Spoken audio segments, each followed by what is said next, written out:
오늘은 화제의 GPT-4를 주제로 돌아와 봤습니다. 사실 그동안 저희 채널을 통해서도 소개해드렸던 모델들, 달리나 GPT-3, 챗 GPT 등의 뒤에는요, 늘 오픈 AI가 있었습니다. 오픈 AI는 샘 알트만이 링크드인의 리드 오프만, 페이팔의 창업자 피터 틸 등과 의기투합해 만든 회사인데요. 제일 유명한 분, 바로 이분 일론 머스크죠. 머스크도 그 공동 창업자로 유명합니다. 기업 자금도 들어와 있고요. 바로 마이크로소프트죠. 이 이야기는 잠시 뒤에 다시 하는 걸로 하고, 그런데 사실 오픈 AI는 애초에 돈을 버는 걸 목적으로 만들어진 회사가 아니었습니다. 우리의 목표는 돈이 아니다. 인류 전체의 이익이 되는 방식으로 디지털 지능을 발전시키는 게 목표다. 라고 홈페이지 첫 화면에 써있을 정도입니다.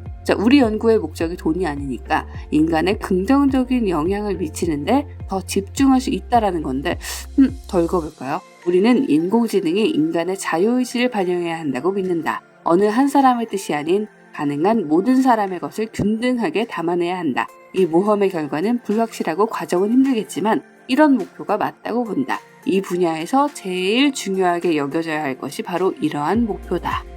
정리해보면 오픈 AI는 인공지능이 어느 누구의 독점이 돼서는 안 된다는 강한 목표의식에서 출발한 그런 프로젝트라고 볼 수 있습니다. 적어도 표면적으로라는 말이죠. 그렇다면 오픈 AI는 왜 GPT 모델을 만들었을까 궁금해지는데요. 돈을 벌기 위해서가 아니라면 도대체 왜? 오픈 AI 홈페이지 속에 역시 답이 있었습니다. 여기 AGI라는 단어가 등장하죠. AGI는 우리가 흔히 쓰는 AI 가운데 G를 붙였는데 일반적으로 인간들보다 똑똑하고 모든 인류에게 도움이 되는 인공지능이 AGI라는 것이죠. 인간에게 언어가 없다면 아마 다른 동물들과 구별되기 힘든 삶을 살아갈 수 있을 겁니다. 인공지능이 이 말, 언어를 정확하게 이해하고 나아가 창작할 수 있느냐는 그래서 이 AGI가 정말 인간보다 똑똑하다면 필수적으로 갖춰야 할 능력이고요. 인간의 언어를 컴퓨터를 통해 구현해내는 자연어 처리 모델은 그 전에도 있었습니다. 대표적인 게 구글에서 만든 트랜스포머죠. 영화 트랜스포머를 자동적으로 떠올리시는 분들이 계실 텐데 그런 괴물은 아니고요. 트랜스포머는 이전에 자연어 처리 모델에서 많이 쓰이던 RNN을 대체하며 등장한 모델입니다. 문장 속 단어와 같은 순차 데이터 내의 관계를 추적해서 맥락과 의미를 학습하는 신경망인데요. 트랜스포머가 등장하기 이전의 자연어 처리 모델에는 몇 가지 난제가 있었는데 예를 들면 이런 거죠. 배가 고픈 사람을 벼가 연구러 가고 있는 들판에 들여다 놓으면 아마 화를 내겠죠. 장난해? 대신 이 논에서 수확돼 정제된 쌀을 가져다주면 고마워할 겁니다. 당장 밥을 지어 먹을 수 있으니까요.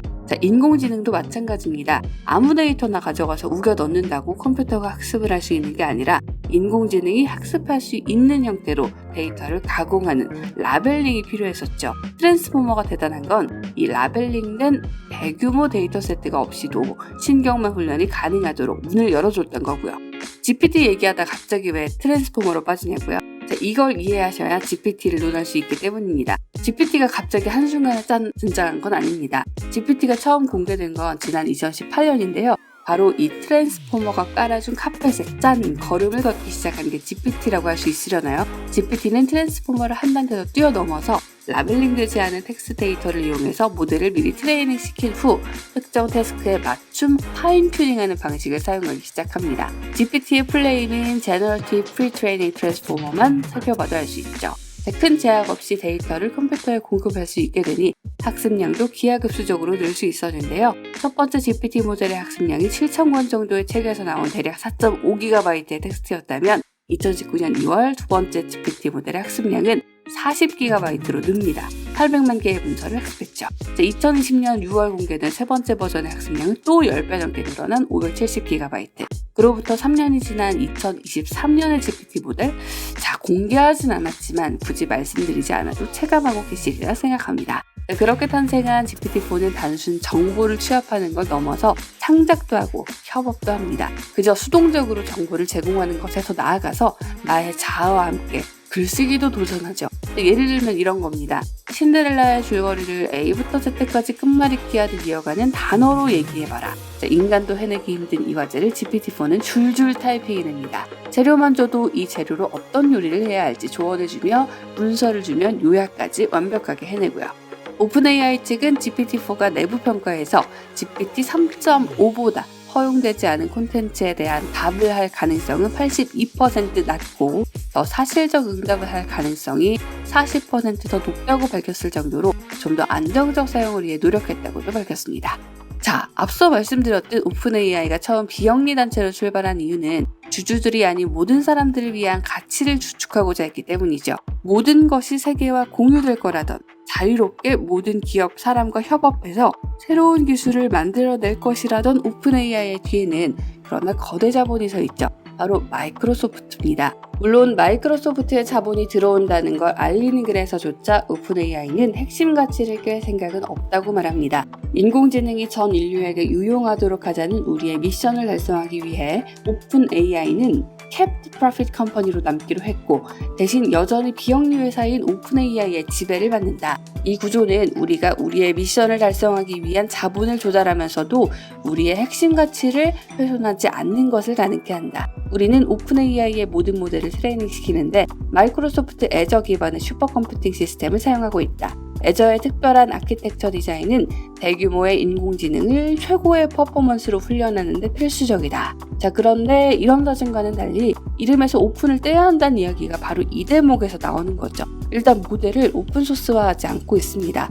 모델의 디테일조차 공개하지 않고 있고 말이죠. MIT 비즈니스 리뷰는 오픈 AI가 GPT-4의 구체적 성능이나 데이터 등에 대해 밝히지 않았다는 점을 꼬집었고요. 미국의 탐사보도 매체 바이스는 오픈 AI는 회사이며 이익을 추구하고 오픈소스가 아닌 닫힌 소스다 라며 하지 않기로 약속했던 것들을 하고 있다 라고 지적했습니다. 연구자들로 하여금 논문, 블로그 게시물 또는 코드로 그들의 연구를 발표하도록 장려하고 우리의 특허는 세계와 공유될 것이라던 오픈 AI, 마이크로소프트의 자본을 추가 수혈받으며 자유로운 협업 대신 특정 기업과의 협업을 택한 듯 보이는데요. 자, 앞으로의 인공지능 발전은 더 가속화될 것이고 이렇게 된다면 인류를 위한 인공지능을 표방하던 오픈 AI는 과연 누구의 이익을 대변할 건지 궁금해집니다. 인공지능이 과연 사람의 지능을 뛰어넘을 수 있을 것인가? 이 물음에 앞서 우리가 놓치지 말아야 할 것이 있습니다. 과연 그 인공지능이 누구의 것이냐는 물음이겠죠? 어느 한 개인이나 기업의 소유라도 문제지만요.